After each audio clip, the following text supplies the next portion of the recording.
Hi friends, welcome to my channel. ನಾನು ಶ್ರೀದೇವಿ. ಇವತ್ತಿನ ವಿಡಿಯೋದಲ್ಲಿ ನಾನು ನಿಮಗೆ ಕ್ರ್ಯಾಬ್ ಗ್ರೇವಿನ ಹೇಗೆ ಮಾಡೋದು ಅಂತ ತಿಳಿಸ್ಕೊಡ್ತಾ ಇದ್ದೀನಿ. ಇದಕ್ಕೆ ನಾನು ಒಂದು ಸಣ್ಣ ಕಪ್ಪಷ್ಟು ಕಾಯಿ ತುರಿ ತೊಗೊಂಡಿದ್ದೀನಿ, ಮತ್ತು ಸ್ವಲ್ಪ ಧನಿಯಾ ಪುಡಿ, ಸ್ವಲ್ಪ ಅರಿಶಿಣದ ಪುಡಿ, ಒಂದು ಸಣ್ಣ ನಿಂಬೆಹಣ್ಣಿನ ಗಾತ್ರದಷ್ಟು ಹುಣಸೆಹಣ್ಣನ್ನು ತೊಗೊಂಡು ನೀರಲ್ಲಿ ನೆನೆಸಿ ರೆಡಿ ಮಾಡಿ ಇಟ್ಕೊಂಡಿದ್ದೀನಿ. ಅದಾದಮೇಲೆ 3 ಈರುಳ್ಳಿ ಮತ್ತು 2 ಟೊಮೆಟೊ, ಸ್ವಲ್ಪ ಶುಂಠಿ ಮತ್ತು ಸ್ವಲ್ಪ ಬೆಳ್ಳುಳ್ಳಿ ತೊಗೊಂಡಿದ್ದೀನಿ. ಎಲ್ಲದನ್ನು ಚಿಕ್ಕದಾಗಿ ಕಟ್ ಮಾಡಿ ರೆಡಿ ಮಾಡಿ ಇಟ್ಕೊಂಡಿದ್ದೀನಿ. ಕೊತ್ತಂಬರಿ ಸೊಪ್ಪು, ಕರಿಬೇವಿನ ಸೊಪ್ಪು ಮತ್ತು ಒಣಮೆಣಸಿನಕಾಯಿ, 1/4 ಸ್ಪೂನಷ್ಟು ಕರಿಮೆಣಸಿನಕಾಳು, 2 ಲವಂಗ, ಸ್ವಲ್ಪ ಚಕ್ಕೆ ತೊಗೊಂಡಿದ್ದೀನಿ ಮತ್ತು ಸ್ವಲ್ಪ ಜೀರಿಗೆ ತೊಗೊಂಡಿದ್ದೀನಿ. ನೋಡಿ, ಇದು ನಮ್ಮ ಮಲೆನಾಡಾದಂಥ ಸೊರಬ ಸಾಗರ ಸೈಡಲ್ಲಿ ಮಳೆಗಾಲದಲ್ಲಿ ತುಂಬಾ ಸಿಗುವಂಥದ್ದು. ಇದಕ್ಕೆ ಕಾರೇಡಿ ಅಂತ ಕರಿತೀವಿ.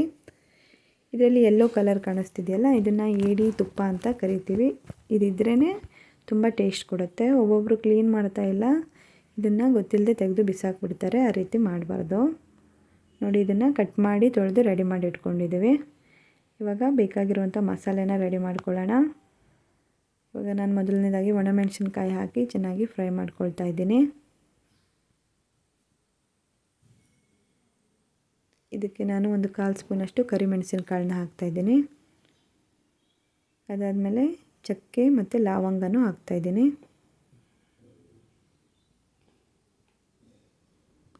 ಅದಾದಮೇಲೆ ಒಂದು 1/4 ಸ್ಪೂನ್ಗಿಂತ ಕಡಿಮೆ ನಾನು ಜೀರಿಗೆ ತೊಗೊಂಡಿದ್ದೀನಿ. ಎಲ್ಲದನ್ನು ಚೆನ್ನಾಗಿ ಫ್ರೈ ಮಾಡ್ಕೊಳ್ಳೋಣ. ಇವಾಗ ಇದನ್ನು ಒಂದು ಪ್ಲೇಟಲ್ಲಿ ಎತ್ತಿಟ್ಕೊಳ್ತಾ ಇದ್ದೀನಿ. ಇವಾಗ ಇದಕ್ಕೆ ನಾನು ಎಣ್ಣೆ ಹಾಕಿಬಿಟ್ಟು ಕಟ್ ಮಾಡಿ ಇಟ್ಕೊಂಡಿರುವಂಥ ಈರುಳ್ಳಿನ ಫ್ರೈ ಮಾಡ್ಕೊಳ್ತಾ ಇದ್ದೀನಿ. ಈರುಳ್ಳಿ ಎಲ್ಲ ಚೆನ್ನಾಗಿ ಫ್ರೈ ಆಗಬೇಕು. ನೋಡಿ, ಸ್ವಲ್ಪ ಕಲರ್ ಚೇಂಜ್ ಆಗೋವರೆಗೂ ಫ್ರೈ ಮಾಡ್ಕೊಳ್ತಾ ಇದ್ದೀನಿ. ಇವಾಗ ಸ್ವಲ್ಪ ಕಲರ್ ಚೇಂಜ್ ಆದಮೇಲೆ ನಾನು ಇದಕ್ಕೆ ಟೊಮೆಟೊ ಹಾಕ್ತಾಯಿದ್ದೀನಿ. ಟೊಮೆಟೊ ಈರುಳ್ಳಿನ ನಾವು ಚೆನ್ನಾಗಿ ಫ್ರೈ ಮಾಡ್ಕೊಳ್ಬೇಕು. ಇವಾಗ ಇದಕ್ಕೆ ಸ್ವಲ್ಪ ಕೊತ್ತಂಬರಿ ಸೊಪ್ಪನ್ನು ಮತ್ತು ಕರಿಬೇವಿನ ಸೊಪ್ಪನ್ನು ಕೂಡ ಹಾಕ್ತಾಯಿದ್ದೀನಿ.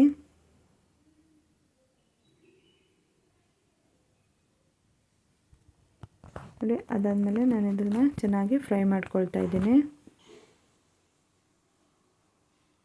ನೋಡಿ, ಇವಾಗ ಬೆಳ್ಳುಳ್ಳಿ ಮತ್ತು ಶುಂಠಿನೂ ಕೂಡ ಹಾಕ್ತಾಯಿದ್ದೀನಿ ಮತ್ತು ಚೆನ್ನಾಗಿ ಫ್ರೈ ಮಾಡ್ಕೊಳ್ಳೋಣ. ಟೊಮೆಟೊ ಈರುಳ್ಳಿ ಎರಡು ಚೆನ್ನಾಗಿ ಸಾಫ್ಟ್ ಆಗಬೇಕು, ಅಲ್ಲಿವರೆಗೂ ಚೆನ್ನಾಗಿ ಫ್ರೈ ಮಾಡ್ಕೋಬೇಕು.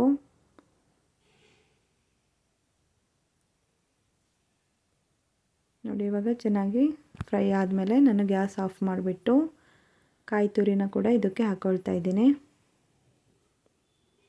ಅದಾದಮೇಲೆ ಹುಣಸೆ ಹಣ್ಣನ್ನು ಹಾಕ್ತಾಯಿದ್ದೀನಿ. ಇವಾಗ ಎಲ್ಲದನ್ನು ಮಿಕ್ಸ್ ಮಾಡ್ಕೊಳ್ಳೋಣ. ಅದಾದಮೇಲೆ ಒಣಮೆಣಸಿನ್ಕಾಯಿನ ಹುರಿದಿಟ್ಕೊಂಡಿದ್ನಲ್ಲ, ಅದನ್ನು ಕೂಡ ಇದಕ್ಕೆ ಹಾಕ್ಕೊಳ್ತಾ ಇದ್ದೀನಿ. ಇವಾಗ ಈ ಮಸಾಲೆ ಎಲ್ಲ ತಣ್ಣಗಾದಮೇಲೆ ಒಂದು ಮಿಕ್ಸಿ ಜಾರ್ಗೆ ಹಾಕ್ಕೊಂಡು ನಾನು ಚೆನ್ನಾಗಿ ಗ್ರೈಂಡ್ ಮಾಡಿಕೊಂಡು ರೆಡಿ ಮಾಡಿ ಇಟ್ಕೊಂಡಿದ್ದೀನಿ. ಇವಾಗ ಇಡೀ ಗ್ರೇವಿನ ಹೇಗೆ ಮಾಡೋದು ಅಂತ ತೋರಿಸ್ಕೊಡ್ತೀನಿ. ನೋಡಿ, ಇವಾಗ 1-2 ಸ್ಪೂನ್ ಎಣ್ಣೆ ಹಾಕಿ ಫಸ್ಟ್ ನಾನು ಈರುಳ್ಳಿನ ಹಾಕಿಬಿಟ್ಟು ಫ್ರೈ ಮಾಡ್ಕೊಳ್ತಾ ಇದ್ದೀನಿ.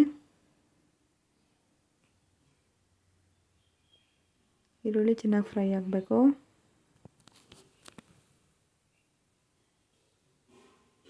ನೋಡಿ, ಈರುಳ್ಳಿ ಚೆನ್ನಾಗಿ ಫ್ರೈ ಆದಮೇಲೆ ನಾನು ಇದಕ್ಕೆ ಕಟ್ ಮಾಡಿ ಇಟ್ಕೊಂಡಿರುವಂಥ ಟೊಮೆಟೊನ ಕೂಡ ಹಾಕ್ತಾಯಿದ್ದೀನಿ.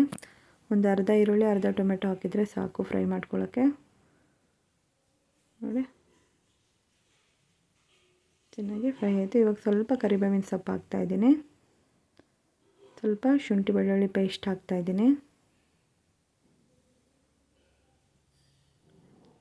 ಇವಾಗ ನಾನು ಇದಕ್ಕೆ ಏಡಿ ಹಾಕ್ತಾಯಿದ್ದೀನಿ.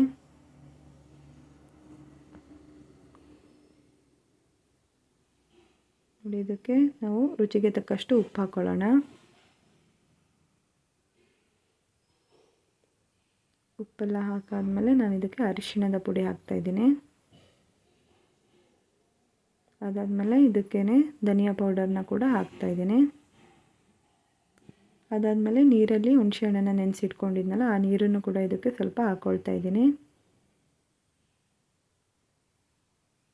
ನೋಡಿ, ಎಲ್ಲದನ್ನು ಚೆನ್ನಾಗಿ ಮಿಕ್ಸ್ ಮಾಡಿಬಿಟ್ಟು ಸ್ವಲ್ಪ ಫ್ರೈ ಮಾಡ್ಕೊಳ್ಳೋಣ.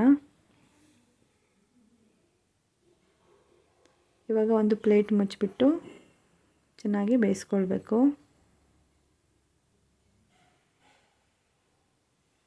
ನೋಡಿ ಚೆನ್ನಾಗಿ ಬೇಯ್ದಿದೆ.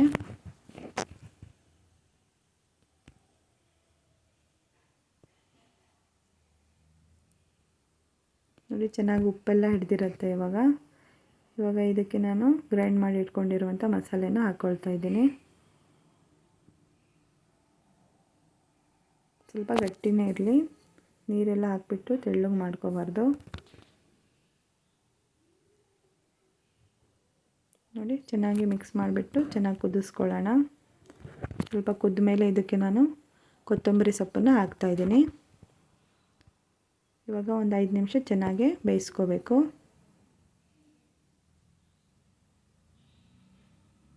ನೋಡಿ ಚೆನ್ನಾಗಿ ಕುದಿ ಬಂದಿದೆ. ಇವಾಗ ಇಡೀ ಗ್ರೇವಿ ರೆಡಿ ಆಯಿತು. ತುಂಬ ಚೆನ್ನಾಗಿರುತ್ತೆ, ರೊಟ್ಟಿ ಚಪಾತಿಗೆಲ್ಲ ತುಂಬಾ ಚೆನ್ನಾಗಾಗತ್ತೆ.